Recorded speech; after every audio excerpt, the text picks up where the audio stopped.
Hi, this is Keiko from Brooklyn Shoe Space. Today for Shoe Talks Quarantine Edition, we're inviting Sean and Shannon from Community Made out in LA. One of the co-founders, Ryan, came to take a class in New York, and we were talking about how maybe we can travel to LA and they can host us. So we visited them and did a class in LA. I think it was maybe 3 years ago now. Time is flying.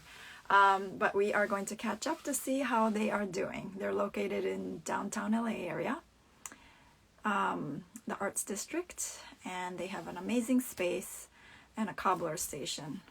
So let's see if Community Made has joined us. Hi, Sean. Should we invite Sean personally, or should we go with... I'll wait for Community Made. And yes, it's 1 M. It's not 2 M's.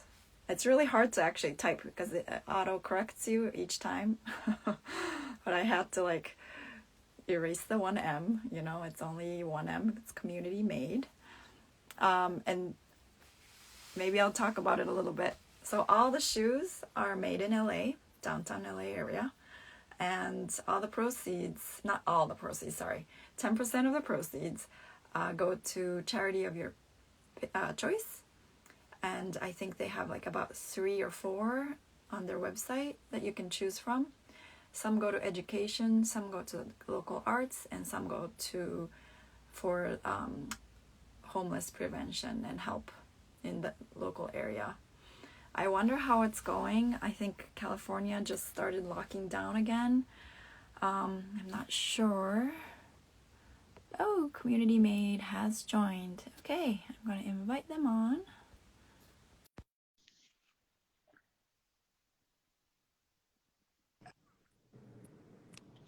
Hi. Hey, how you doing? Good. How are you? Good. We're getting our camera set up better here. I think we're Sure. good. Great. How are you? I see that you're in the space. We are. Yeah. Yeah. How are you? How has COVID affected you guys? Are you Do you want to go to the Wayback Machine to March? Yeah, why not? I mean, it's still lockdown. Have to do that. Yeah. Yeah, so way back in, I guess it was middle of March, we've been closed for 4 months now. Mm-hmm. So yeah, we shut down the space and we all were in, home arrest basically. So, Yeah, working from home. Yeah, and all of the manufacturers had to shut down. So Right. our local makers, and I think we were kind of like everybody else. We didn't really know what to think, and so we kind of just shut down for a week and just kind of started hoped it would go away. Yes. We pretended it wasn't. Yes. Yeah, we thought it was a bad dream and maybe we would just wake up. Right. But then we started digging out all of our old kind of original business plans, and it kind of got us inspired again. Really thinking about, hey, you know what, we set this up for a reason. Let's stop having the pity party and let's see what we can do for other people. And so we put together this really cool program called the We Care program. Uh-huh. And what it was we knew a lot of the people, a lot of the groups that we work with on the streets, especially the homeless. Yeah. A couple of blocks away from Skid Row. We just couldn't imagine what it was like for them during COVID. They're like shelter in place, and their places on the sidewalk. And so Yeah.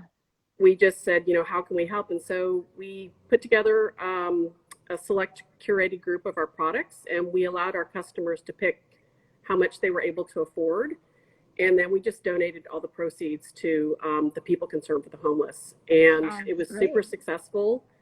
It helped us move some product that, was kind of some of our original vintage stuff, which was great. But I think we were able to really make an impact, and that went on for a month. Wow, that's so great.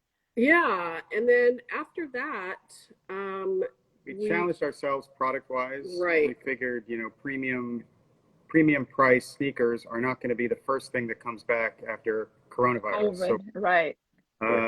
Noah and I kind of sat down and challenged ourselves. Okay, we're going to have to find a way to make a $50 product, and haven't yet succeeded. But I think the point is that having the challenge is the thing. You know, okay, Right. we're gonna kick ass here. We're gonna find a way to make it work, and Yeah. that itself just kind of raises you up and puts you on the right path, puts you in the right mindset. You know. That's good. So you've been totally positive thinking, looking forward, and you're changing, pivoting a little bit of your business a little bit. Mostly positive. So yeah, mostly positive. Bad days, Keiko. Yeah. But I think, you know, time to actually step back and get more strategic again, because I think, you know, it's easy to get caught up in the day to day, and really stepping back and saying, okay, what's working with the business, what's not working with the business. And then just out of the blue, we got approached to make PPE gowns. So all of the businesses that weren't considered essential are still shut down, but we were, you know, gifted with the opportunity to kind of help out with COVID through the construction of PPE gowns. And that's great. We've been doing that ever since. So that started in late April, May. 2 months ago, or 10 weeks ago. Yeah. So we've just on our first order, I think we've helped produce 300,000 gowns that have been going to frontline workers, which is makes us feel really great. good. I mean, that is great. Yeah. Not, is this in collaboration with La La Land, or is this?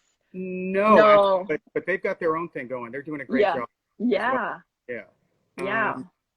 We're also, I mean, there's about 100 people who are employed with this project who, you know, apparel business shut down for a long time. So they were out of work. So it occurred to us that, okay, maybe this isn't the sexy lead for our brand. Right. But what we thought was just kind of a lifeline to get us through COVID is actually a project that just totally fits and supports what we do as a brand, which is to help out in the community, local manufacturing, and provide local jobs. So so it didn't necessarily have to be shoes. Right. It doesn't have to be a shoe. Yeah. Well, so for people who don't know, do you think you can go back and introduce yourselves, each of you, how you started? I mean, let's talk about a little bit about like what inspired you to get into footwear in the first place, and then I guess it's also a little bit of a story about how you two met, and then how this community made kind of came to life. Is that too much? So Sean and I, our former careers were in the footwear world. So we were at bigger brands, Nike, Asics, Vans. Sean had a few of his old own startups, I should say. So he had a skate shoe company called Two Fish in the Wayback Machine. And then Sean was most recently at Tom's. So my entire career was at Asics, and that's actually where Sean and I met. If you haven't figured it out, we're married, so we're actually partners in life as well as and business. Work. Life and all of the above. And so this corona hasn't really affected you in that way of like suddenly being like so close to each other in a confined space. You're always together. We were I mean, I think we've been working together on this business since 2016, so I think we're already 24/7 anyways, so it wasn't a big, huge adjustment. But, you know, I think it actually kind of forced us to reevaluate, you know, what we set out to do and whether we were still on the right path. So, sorry, I diverted, but yes, you guys are partners. So we, Sean left Tom's in 2014. And I left Asics in 2016. I'll kind of let them, or you can tell them kind of what was going through your head, I guess, after Tom's. Yeah, look, there was a lot going through my head after Tom's. Look, that was a crazy startup. You know, there were 5 of us in a garage in Venice, and then it was this $500 million company with hundreds of employees. And I mean, you don't really get a lot of time to kind of pick your head up and look around in a situation like that. So when I had the chance to do that, which was a total blessing, I see in hindsight. I mean, most of us, that's our whole career, is put your head down and move ahead.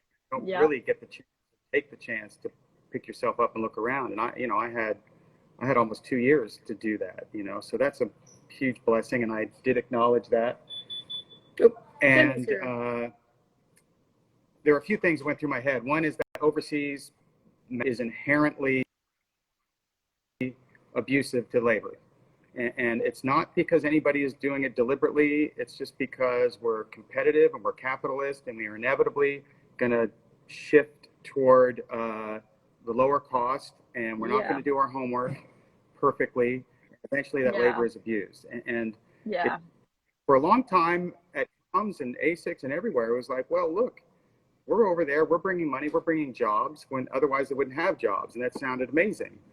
But eventually you understand that that situation that sounds amazing at first glance, in the end, inevitably leads to abuse. So that was idea number one. And idea number two was that, well, what's the alternative? And you start thinking about if we could make, like, you know, I mean, this is, I'm sure you had some of this thought process with Brooklyn Shoe Spaces. There's some huge advantages to making things closer to where your customers are. In fact, every piece of the business advantage, speed to market, more personal, customized to your customer, less waste, less investment needed. The only thing it doesn't have an advantage is cost out of the factory. And boy, if that's the only thing, there must be, you know, I can deal with that. And and then Shannon came on board, and her big thing was the community. Really, yeah. The best thing that I learned at ASICS, excuse me, was really this idea that the founder had, Mr. Onitsuka, and he started the company. Sorry, I get emotional when I talk about it. Just to help his community. Go ahead. Sorry. Mr. Nitska passed away a while back, and pretty close with him, and you know, that company was built on community. It was built out of fires had ruined Kobe, and he felt like sports was a way to bring people together. Right. And that's always been Shannon's inspiration. I mean, that's why she stayed at ASIC so long. Is that, I mean, that spirit was always there, and you know, when I was there, that spirit was always there. It's kind of a special place to be. So she brought that spirit to Community Made. Obviously, I mean, it ended up getting built into the name of the company.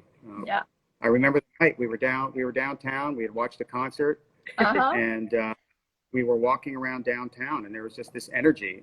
And business was brewing with me, and she recognized this energy in LA and put the two together. And that's how Community Made came to be. Then the baby was born. So yes. We had a business baby. Business baby. Yes. And I know we'll mention that there was actually a third co-founder, and that's how I initially met you guys, because he came to take a class with us. Ryan. Shout out to Ryan. But so why or how? Okay, let's go back, and then so you've been doing it since 2016. You're in downtown LA, and then you have how many styles of sneakers do you have? Yes. We launched with 3 styles. Shout out to Ryan for those. Thank you. We have since expanded to, we want to keep it lean. I think we have 7 styles now. 7 styles now. Cool. So look, the idea is to keep it lean, classic, utilitarian kind of vibe. And what we can do special is customize those, personalize those for anybody.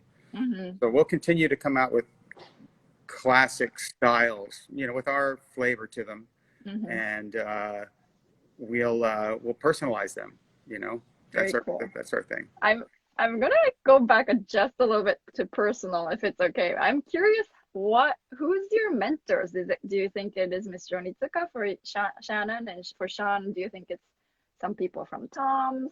Do you have mentors for when you were getting into the industry or during the industry? I definitely Mr. Onitsuka.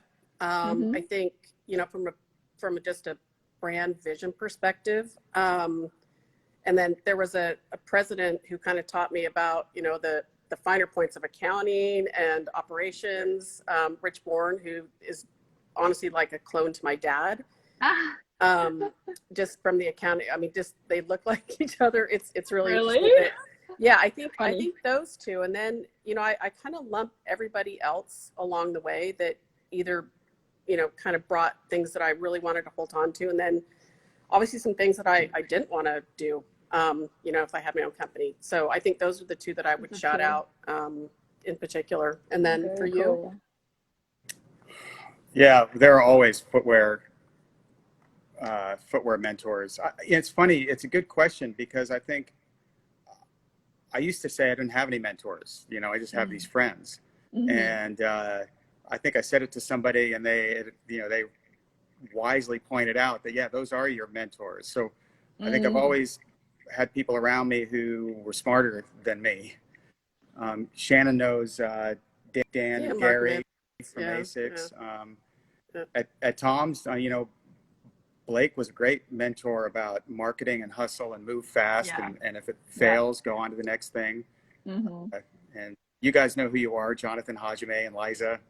That crew, we all learn from each other all the time, every day. So I never formally gained mentors, but I always had these friends around that taught me a lot.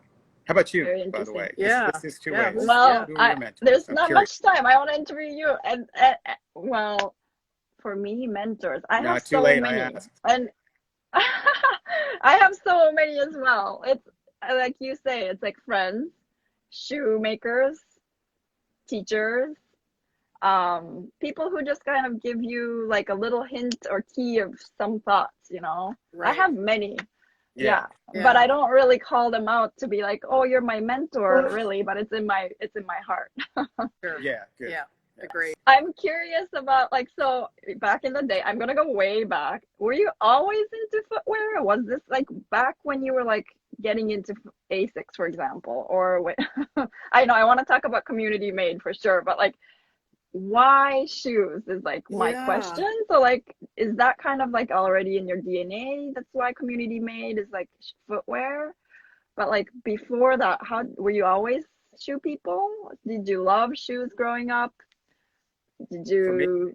It actually does apply to community made. Yeah, I was always into shoes. I worked at a retail store. If you guys know Fleet, I worked at the original Fleet Feet, and I was the guy. I was a shoe geek. Always picked up the shoes and bent them and learned about them. And I mean, that actually led me into the shoe industry. That's how I got into Nike, and then ASICS and Vans and Toms even. But when were you designing? Sorry. I started in retail. I did development and then design, and the bulk of the time was design. But eventually, just because design didn't always pay, I had to learn other aspects. And I'm sure anybody who's gone into business for themselves, you can't pick a lane. You have to address all the lanes. Yeah. But that being kind of a jack of all trades actually serves very well for when you start community made. Yes. But before community made, I had this break of time, and I actually considered whether I wanted to be in the shoe business. I kind of felt like I accidentally got it, I kind of stumbled my way in, and maybe I just took the easiest path. So I had this opportunity to consider, well, maybe I don't want to be in the shoe business. Maybe I want to be a mailman, or maybe I want to be a musician. Who knows? But it turns out I do really like shoes. I love the shape. I love the form. I love the function. I love that it's this item like a watch or a handbag, where it's a statement about who you are more than almost any other piece. These accessories are a statement about who you are, and I love that about shoes. So Sean's the guy that if we're walking, he's always looking down at the shoes. Right. I'm kind of the looking up.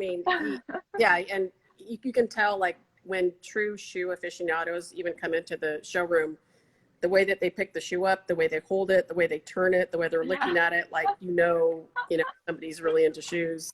So my experience, I actually my career at ASICS, so 26 years, I got to moved to different departments. So I actually started in apparel purchasing and then was an apparel product line manager for the athletic side and got to learn all about production and pattern making, and then transitioned into footwear line planning and got to learn firsthand. And there's a lot of similarities between pattern making and just, you know, fit, form, function, materialization. So I got to learn, you know, from the ground up, really kind of what it takes, you know, from design, development, production. I was in purchasing for a while. And then, you know, the bulk of my career was really in the marketing part, which I found out was really my forte. I really like kind of stepping back and seeing the bigger picture and kind of looking at, you know, why people are interested and why they're motivated and what it does, you know, kind of the end result of having shoes, you know, at the time athletic. But, you know, now I think the shoes really are the vehicle that kind of helps us create this bigger picture of the community, you know. So it's about, you know, we love the product and that, you know, that never goes away, but it really all ladders up into a bigger thought, you know, which is really the mission of the company. Yeah. So thank you. So now with community. Yeah, just that was well said. Yeah, so what motivated you to start the line is really the community and trying to give back to the local community. Is that your motivation to start? Okay, cool. Yeah, really our mission. Yeah, it was. I mean, the mission statement's really about inspiring action, participation, and really empowering other people in the community. So it's not necessarily us, you know, handing out fish all the time. It's really teaching people to be empowered themselves. And that creates a long-term sustainable solution versus just a short-term Band-Aid. So that's really where we're heading with everything. Yeah, I love that. How much time do you have? That motto or mantra kind of goes, we Nothing. have like an hour. I just answered his own question. Oh, okay, okay. Yeah, sometimes there's like a little lag, so I hope it's okay. Yeah, well, I love your mantra or motto that you go by. So I guess it kind of links to that. What's your inspiration? Who's your inspiration? I know who you do this work for, I feel like, but who would you get inspired by? Honestly, it's our community. It's, you know, and community is people and people with a shared vision. So I think our shared vision is, you know, a better future for everybody, and that everybody is truly seen, meaning that everybody has a place, they feel valued, they feel, you know, inspired themselves. So, you know, that's really the inspiration. Community is our manufacturing community. It's our, you know, our maker community. That's how we met you, Keiko. And we've met so many amazing makers along the way. And then it's, you know, our business partners, you know, other people that are not necessarily in the footwear industry, so that, you know, the business community, and then our customer base and our giving community. Like, that's really, you know, just one community, and it's you know, it's in our name, but it's, You know, I'll tell you something was inspiring when we visited Brooklyn Shoe Space, the factory in Hoboken. Oh yeah. You know, I think it's not with us anymore, but you guys were there. You had this vision for a women-owned, women-driven business, and you guys all on the same page. And you took a flyer and you went, you did it. I don't know. I'm sure I never said it to you, but that was, I mean, I think I told you how much I loved it, but that's definitely inspirational. That's the kind of thing that keeps you going. Thank you. Yeah, but you know, now with also, I feel like personally, with Black Lives Matter, as well as COVID happening, consumers are a little more conscious about their buying power. So I feel like before, maybe they weren't, you know, aware as much of where the shoes were made, or, you know, but I feel like now your followers and your customers really know, you know, and they come to you because you make in LA. And I think that's like, you were maybe not ahead of the time, but like, I think you are. But well, you were ahead of us. Now, but now I think like people get it. And then you're not just stopping there. You're not just providing a product, but you go further beyond and then bring the community together. And you also do events as well, right, in the space? We do. Yeah, part of the reason that we got the space is that we felt in order to really be part of the community, we physically had to be present. And we chose this special area in downtown Los Angeles called the Arts District that used to be Manufacturing Row. So there were, you know, apparel and footwear factories all in this area. And then it all got shipped overseas and left these vacant buildings that a lot of artists moved into. And it's slowly been reviving where manufacturing is coming back, which is amazing. You know, our factories just across the river, we're doing a lot of making right in the space. And then this idea of enabling people to come and experience the brand firsthand.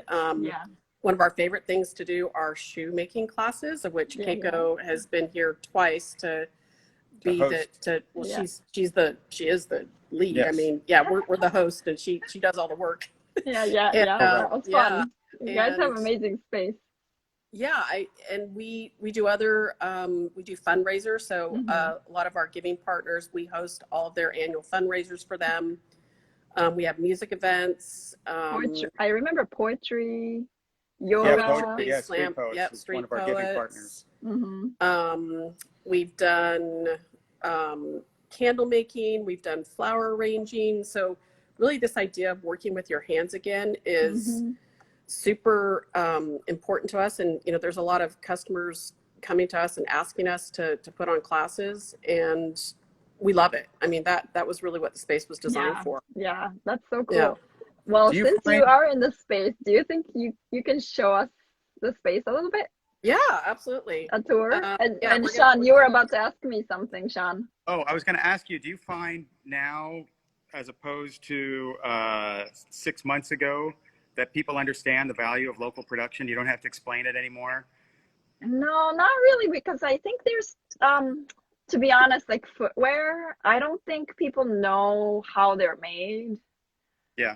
Still, like people like who love product development or product design or industrial design in general, fashion, like they might kind of have an idea, but I think in general, like the general public, I don't think they know so much about it. So I still have to explain to them the steps. Yeah, for sure. It's not easy, but right. They think it's so easy to make in the US. It's like, you know what I mean? It's like, you know, you just make, you know, can't you make, you know? Yeah. So I still do explain to people. Yeah. Well, while we're on that topic, I think we were guilty of that when we first set out. We're like, oh yeah, we'll just make shoes in LA. It'll be like super easy. I've been doing this for years. Yeah. Sean's like, I've been making shoes for years. And then we had probably the rudest awakening of our life when we tried to start sourcing locally. I mean, it was like finding a diamond or a needle in a haystack, you know. Sourcing, it's not just the labor, right? It's the vendors, it's the supply chain. It's the whole supply chain, transportation, skilled labor is hard too, and then and even basic materials, EVA for athletic shoes is, you know, you can't find it here. Yep. All right, well, so we ready for a tour? Check it out? Yes, please.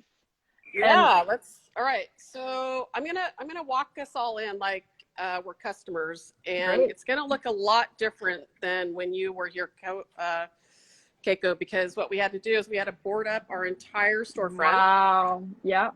When did you board it up? Like for this was right when right when the Black Lives Matter protests were going on.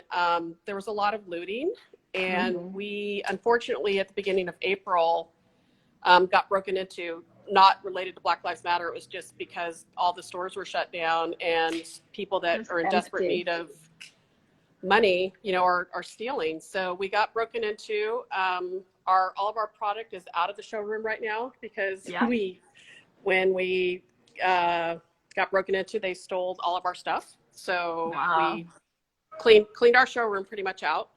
Right. But yeah, normally this is our makers space. So we have all of our lasts here.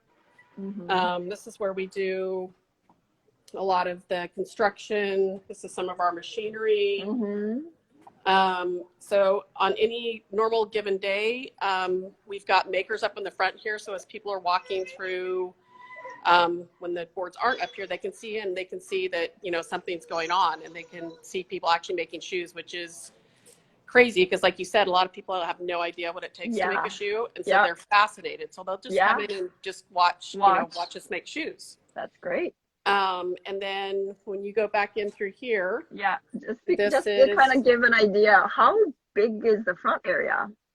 The front area? Yeah, like that's like It's about, so it's about 25, the whole space is 3,500 square feet. So that's about 25% of it up in the front. Yeah. It's very big. I'm just trying to kind of, you know, with Instagram, it's a little screen, you know? Right. But it's big. It's very big. Yeah. So as you're looking back through here, you can see on social distancing from us. Yes.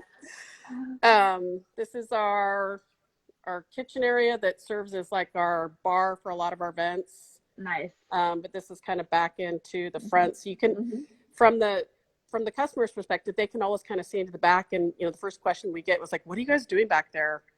And then we explain to them, you know, this is our workspace. This is where we have our big brainstorming sessions. And then these are our maker tables. So you can see we've got some really cool stuff in the works here.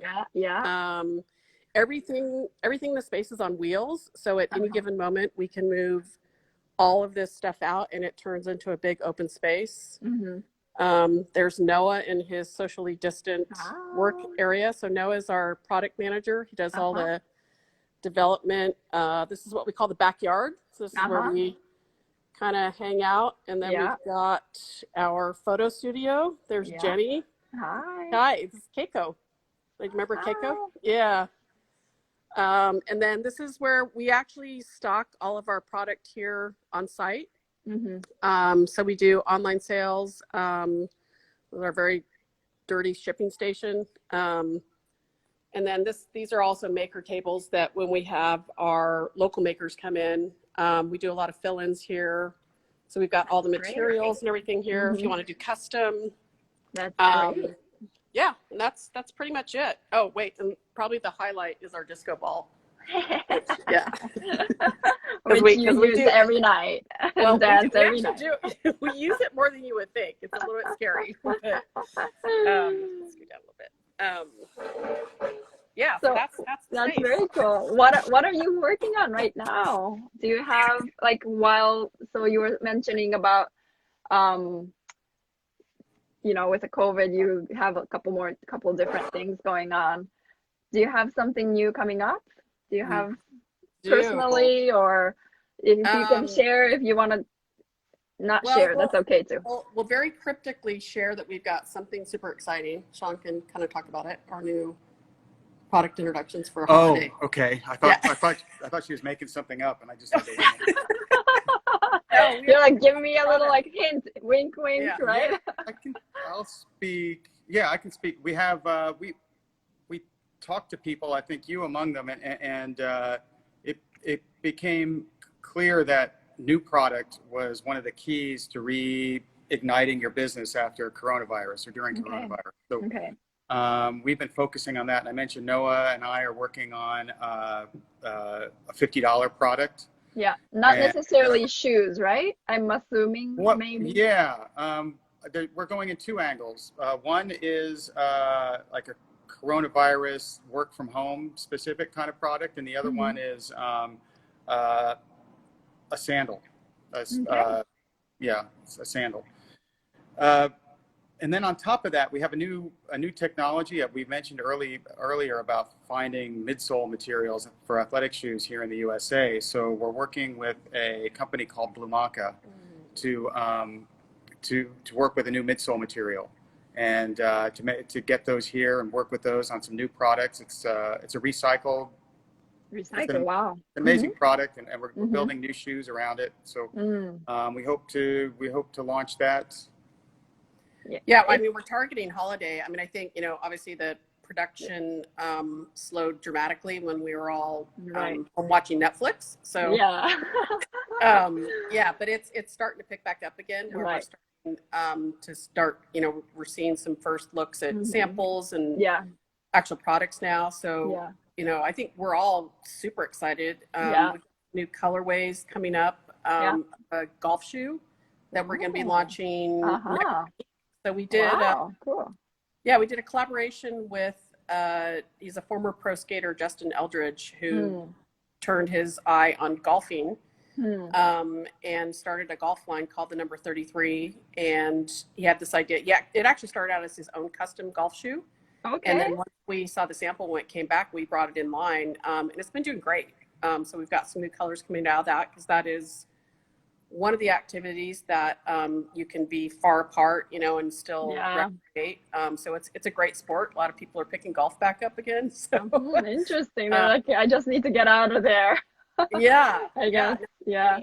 Yeah. So I think, we've got that coming up. And then there are like 3 or 4, we mentioned, we've seen people are suddenly aware of the supply chain drawbacks of making things overseas because of the lack of PPE that they were able to get and some of the shenanigans that went on with importing from Asia. And so there are 3 or 4 companies that have reached out to us about making products here. And we're kind of working through that, exactly how we do it, how it works, co-branded or not co-branded or that kind of thing. So it's super interesting time for us. It's still a very scary time. The business is still very unsure. None of these things could come to fruition. But there are opportunities now that didn't exist 6 months ago. Right. That's good. That is a good thing. I want to go a little bit into future. So, actually, I have so many questions. Sorry, small little ones too. Yeah. What's the tool of your trade, you think? What's your favorite tool for both of you? I know you're not shoemakers per se, but like, what would you say for both of you? Tool, equipment, maybe skill. Tool, equipment. Well, I think, I don't know if I explained that very clearly, but my role now is really kind of the marketing and operations. So I think my tools are a little bit different. I mean, that toolbox changes every day, honestly. I mean, I think, originally this space was a tool to kind of, really personify the brand. But I think from construction, like shoe-wise, what's your favorite design tool? Well, I think we talked about really the tool of communities trade is the people. Yeah, that's true. I mean, we talked about this a little bit, and I think that we are open and transparent, and we sincerely believe that cooperation and collaboration are better than competition. Doing solo. Yeah. And I think, honestly, the people we work with and the people in our community are really, that's community-made tool. We can talk specifics about shoes and marketing, but really community-made tool of trade is our community, is our people. That's great. Yeah. No, I hear you. And I think that's why people are coming to you, because you are, you're the hub for a lot of the people, I think, around you. We have great people around. Yeah. Honestly, all the way down to our customers, the people in the neighborhood, you and, all the other makers have been so supportive. And, I think if we ever had any questions, like we would never feel shy about picking up the phone or, asking questions. I mean, we don't know everything. We knew, Sean knew everything about manufacturing in Asia, and I thought I knew everything about marketing, but it's different when it's your own. Yeah. And speaking about your own, like, what's your favorite thing about having your own business, like, and your least favorite? You wear so many hats, Oh yeah. Go ahead, please start. It can be overwhelming. I think that's the least favorite. It can be overwhelming. Like there's too much going on, and I'm going to let somebody down or drop the ball somewhere. That's probably the least favorite. The most favorite, I mean, they're all correlated. I'm sure these are the same for you or anybody who's running their own business. But to me, the clarity that you have to do it. There's not a debate about, well, maybe if I get distracted, somebody else is going to do it, or if I can pass it on to somebody else, or maybe if I screw up, nobody will notice. That doesn't exist. There's just clarity. I have to do it, or it doesn't, or we have to do it, or it doesn't get done. You know, I do really like that clarity, even the stress, you know, by definition that goes along with it. I do like that clarity. It's kind of the opposite of red tape, like that. Right. Right. Yeah. And how about Yeah, you, I mean, I Shannon? think, you know, yeah, my favorite thing, or, you know, our favorite thing is really being able to share a vision and, you know, have other people that buy into that vision kind of join along. You know, I think operating on somebody else's vision, whether you believe in it or not, you know, luckily I was fortunate enough to 100% believe in the vision of my company, which is, you know, Sean mentioned, that's why I stayed so long, but having conviction and actually believing what you're doing is super important. Yes. So if it comes from your heart, like Yeah. you can't, you know, you can't be wrong. So yeah, and that's also I feel like it helps you in these kind of times when it's like suddenly like, you know, when everything's paused and there's like all these challenges thrown at you.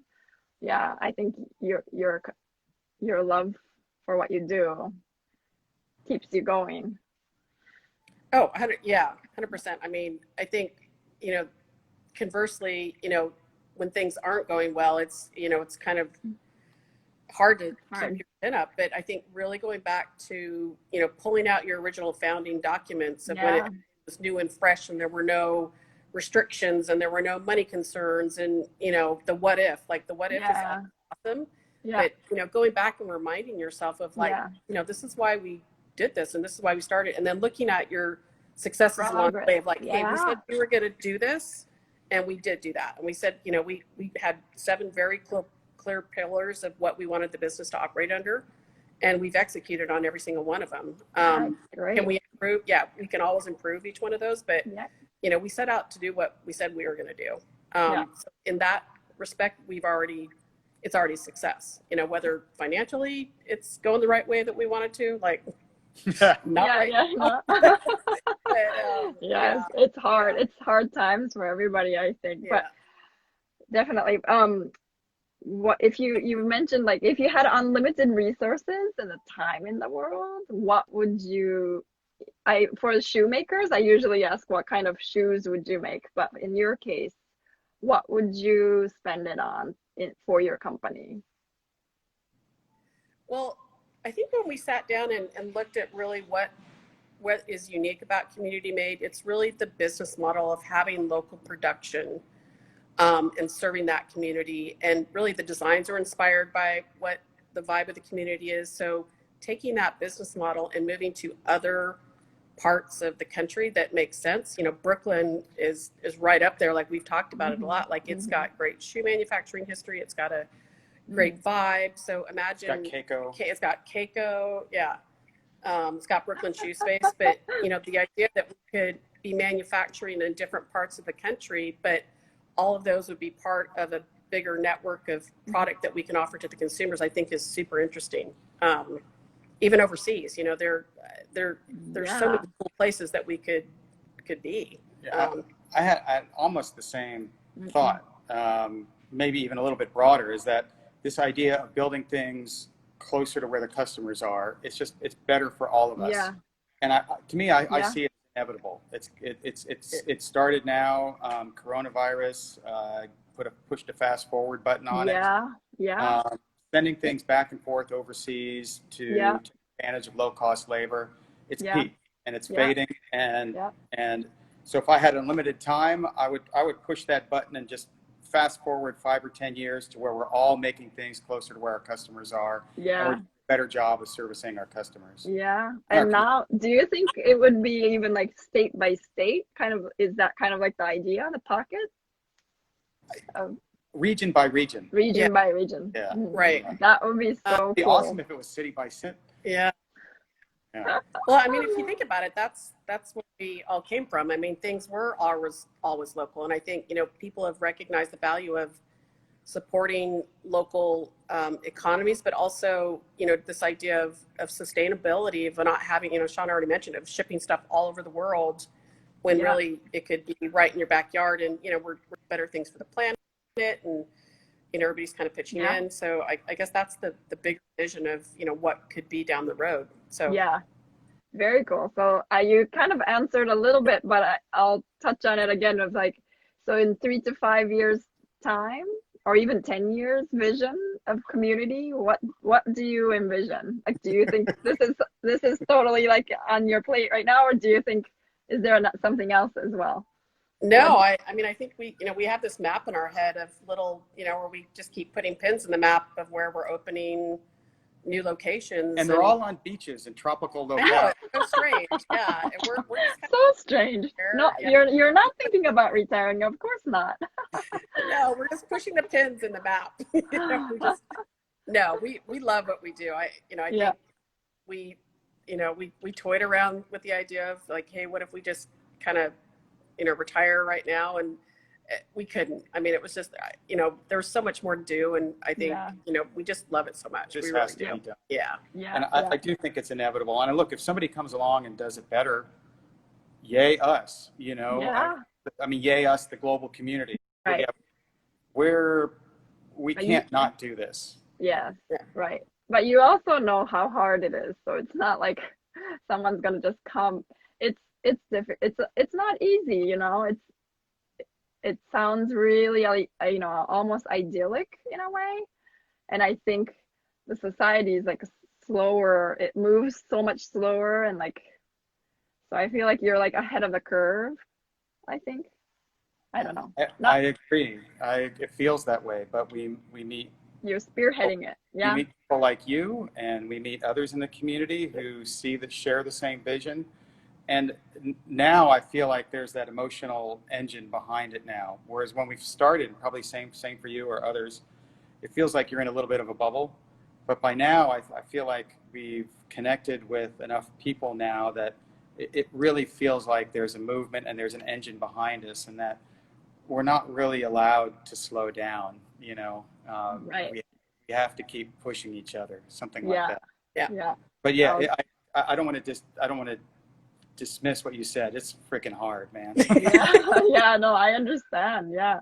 But so is California back to lockdown again? So is this something like you can work with social distancing, or how can you host any events right now? No. So we still, the showroom is still closed to the public. Yeah. What we are doing is a concierge consultation service where we'll do personal fittings.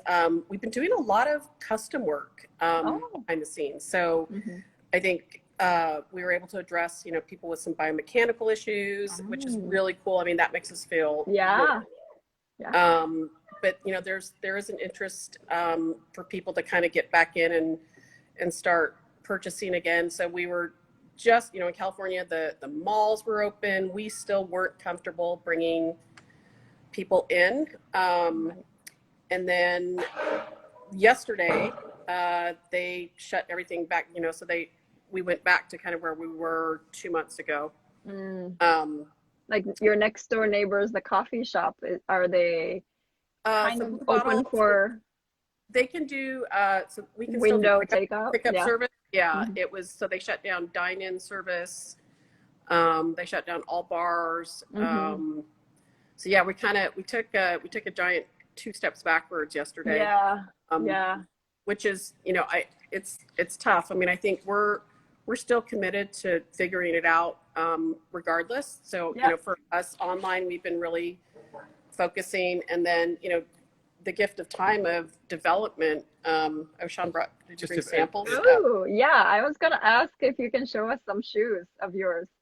Yeah, I'll let Sean do that. I'll go grab some of the custom stuff. I'm going to do it. Oh, great. So Shannon mentioned the Justin Eldridge number 33 golf shoe. So it's a modified traction, which is already in our line. Yeah.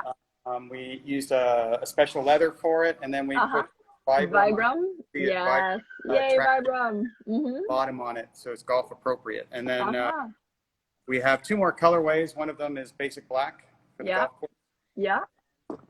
it's been awesome. It's super fun because there isn't a fun golf shoe out there. There's I heard. athletic, Nike Uh-huh. or Puma are doing golf shoes, but there's really just not just casual athletic. So Yeah. it's super fun. I grabbed this other thing. Actually, I'll do it for him so that we maintain social distancing. But Noah's been working on recycling leather scraps. So he did source one leather that's just reground leather, and so it looks like regular leather. But he's also been taking scraps and kind of repurposing them into an upper. And look, it's not cost effective, but the goal is, combined with this new midsole technology that's totally recyclable, that we can make really Zero waste. a zero waste product, and that's the goal. So that upper combined with a recycled bottom unit, you're as close, and then it's not shipped from overseas. Yeah. I don't think there will be a more sustainable product on the market when we That is great. for that holiday time. Yeah. Looking forward to it. I know the development takes time, so Yeah. Yeah. you gotta like pat your back for like, sometimes some things are out of your control sometimes. Yeah, I did when I Good. did work. Good. Yeah. All right. Yeah. So yeah, we've been, I think, I want to see. Sorry. see. I think there's a little lag. Mhm. oh, I was going to say, kind of the gift of forced time, where you aren't able to interact with your customers, kind of got us back into thinking, okay, what would we do? Because I think jokingly, and I don't know if we knew what we were saying at the time, but we said, what if we just closed the shop for 2 weeks and just went back into hardcore development mode, and what would that look like? And now it's 4 months later. So, Yeah.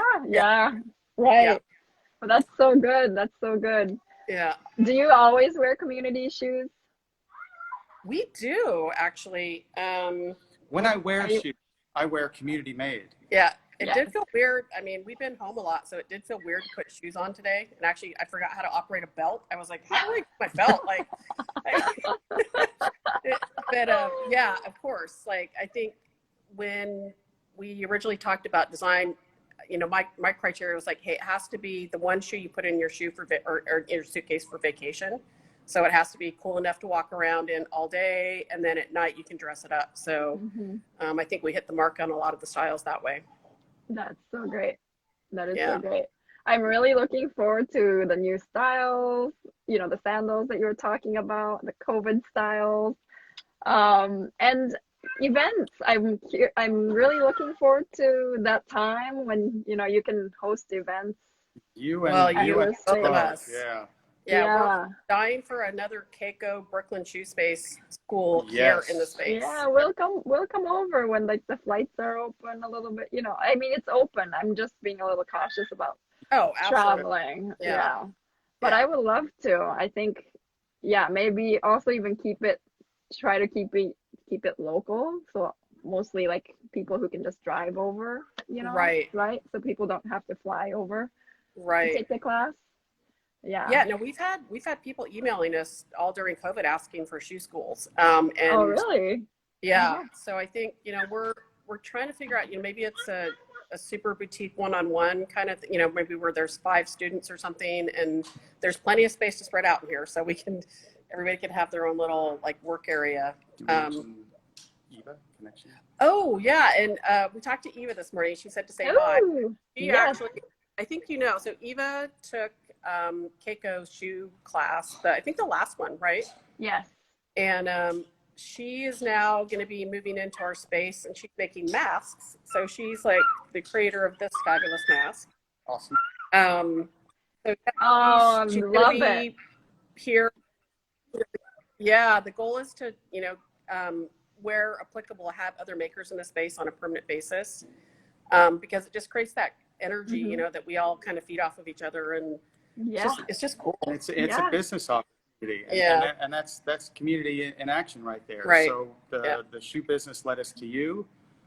You led us to Eva, and there's a business opportunity there. And a business opportunity that makes everybody happy, Right. Yeah, Pretty no, cool. absolutely. Yeah, I just ordered those masks too, so I'm hoping it'll come soon. she's like so extraordinaire. I can't say it. Yeah. If she's Yeah, no, she's backlogging, it's fault. amazing. Yeah. I keep, yeah. She's great. She's great. Yeah. Yeah. Oh, Oh, and she Joy, joined us right now. Joy. Hi, Eva. We were just talking about Hi, you. Eva. Hi, Eva. We were just Hi, talking Eva. about you. We're showing your map. Yeah, Yeah. it's beautiful. I'm looking forward to receiving them. And I look forward to all the masks that you make, Eva, there too. Keep us posted on what's going on, in your space with your makers, with all your other, with Noah and everybody. Yeah. So, Absolutely. yeah, We looking will. forward to what you come up with from your space. And vice stay versa. healthy. Stay Yeah, healthy, please. Oh, we had our own. We're on the 95%. Like we were down at 0, and now we're back up to 95. We Keiko knows, but we both went through the COVID experience. Yeah. You guys not are, you guys, recommend. you're not recommend. No, No. yeah, no. I'm so glad you guys are okay. I mean, Yeah, we're good. We're good.